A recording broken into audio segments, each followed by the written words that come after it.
Պարոն Մանուկյան, ինչ նշանակություն եւ դերակատարություն ունի եկեղեցին հայ ժողովրդի համար։ Պետականության բացակայության ընթացքում եկեղեցին շատ ավելին է եղել, շատ ավելի մեծ գործառույթ է իրականացրել, քան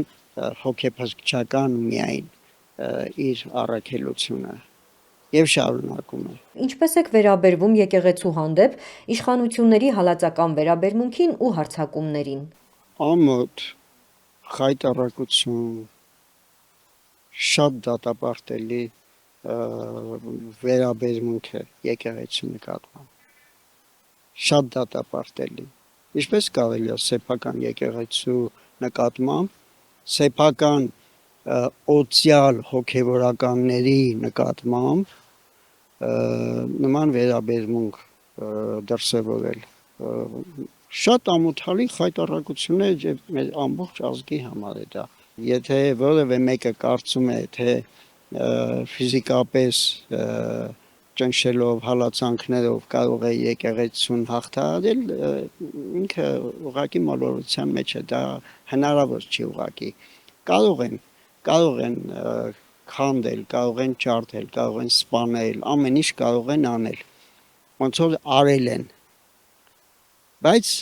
չեն կարող, հոգին չեն կարող սպանել, եկեղեցին մեր ազգի հոգին է։ Եկեղեցու եւ բարձրաստիճան հոգևորականների հանդեպ այս վերաբերմունքը կարելի է արդյոք դիտարկել իշխանությունների հայացքները չկիսող մարդկանց լռեցնելու փորձ։ Ցանկացած ճնշումներ, ցանկացած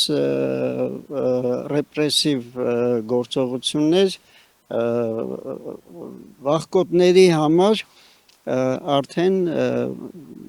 բան է, ազդակ է, որ ուրեմն դու լուռ մնա, ուրեմն դու մի խոսիր, հնազանդվիր բռնությանը, այսինքն էլ մի մտածիր, որն է ճիշտ, որն է արդար, որն է իրավացի, այլ եթե, այսինքն դա արդեն կենթանական մակարդակ է, երբ որ մարդը ոչ թե տրամաբանորեն դատում է, կշռադատում է որոշելու համար տվյալ իրավիճակում, որն է ճշմարիտը, այլ ուղղակի մորթապաշտության երևույթն է դա, երբ որ վախենալուց սսկվում են, լռում են։ Արդարության համար պիտի խոսել, պիտի ճշմարտությունը ասել։ Տեր Արամ Քահանայի մասին իշխանությունները ասում են օծյալ է, իսկ այսօր անազատության մեջ գտնվող բարձրաստիճան հոգևորականները օծյալներ չեն։ Իհարկե օծյալներ են, ընդ որում կրկնակի, եռակի օծյալներ են, որովհետև քահանայական օծությունից հետո եպիսկոպոսական օծություն է եղել, ասենք կաթողիկոսի դեպքում կարծեմ եռակի, թե քառակի, այդքան լավ չգիտեմ, բայց Աստծո օծյալ հովիվներն են մեր, իհարկե օծյալ են, եւ յուրաքանչյուր աշխարհիկ քրիստոնյա պետք է ոչ միայն սիրի, հարգի, պիտի ակնածանք ունենա օծյալ հոգևորականի նկատմամբ, առավել եւս բարձրաստիճան հոգևորականի նկատմամբ, առավել եւս թեմի առաջնորդի, առավել եւս կաթողիկոսի, պիտի ակնածանք ունենա այս բային 3 առաջնորդի ուղղակի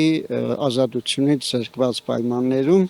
հիմա դրա ժամանակը չի, որ իրենք խոսեն ինչ-որ խնդիրների մասին։ Մենք շատ լավ գիտենք, որ մեր եկեղեցին դժվարություններ ունի, խնդիրներ ունի, եւ եկեղեցին համապատասխան ատյաններում, համապատասխան ձևով այդ հարցերը, այդ բոլոր դժվարությունները քննում է, քննարկում է, փորձում է եկեղեցին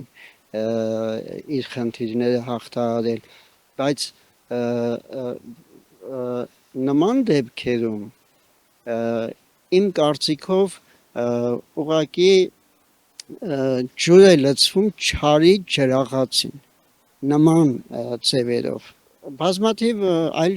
ուղիներ կան, բազմաթիվ այլ ճանապարհներ կան եւ եկեղեցում այդ հարցերը այնպես չի որ չի քննարկվում դա եկեղեցու գործն է, եկեղեցու առաջնորդները, եկեղեցու հոգևոր հայրերը իրենք են դա լուծելու։ Աշխարհականի ինչ գործն է, աշխարհականի ինչ բանն է, որ խցկվի այդ հարցերի մեջ։ Բանը հասել է նրան, որ եկեղեցու պատմություն առարկան է հանվում։ Բանը հասել է նրան, որ լուրջ, ասենք, դավանաբանական, այսպես հարցերի են փորձում միջամտել միջով եկեղեցու կանոնադրություն գրել, բայց դա ձեր ինչ բանն է։ Եկեղեցու կանոնադրությունը դուք պիտի գրեք եւ ընդհանրապես ոչ քրիստոնյա հավատ չունեցող մարդիկ իրավունք չունեն այսպեսի հարցերին առնչվել, որովհետեւ նրանց դատողությունները չեն կարող ճշմարիտ լինել։ Քրիստոնեության մասին, հոգևոր հարցերի մասին անհավատ մարդը ոնց կարող է խոսել։ Ես կուզեմ դիմել մեր քրիստոնյա եղբայրներին, քույրերին, մեր ընդհանրապես մեր ժողովրդին, որ մենք աջակից լինենք, թիկունք լինենք մեր եկեղեցուն։ Եկեղեցին հիմա ասենք ծանր վիճակում է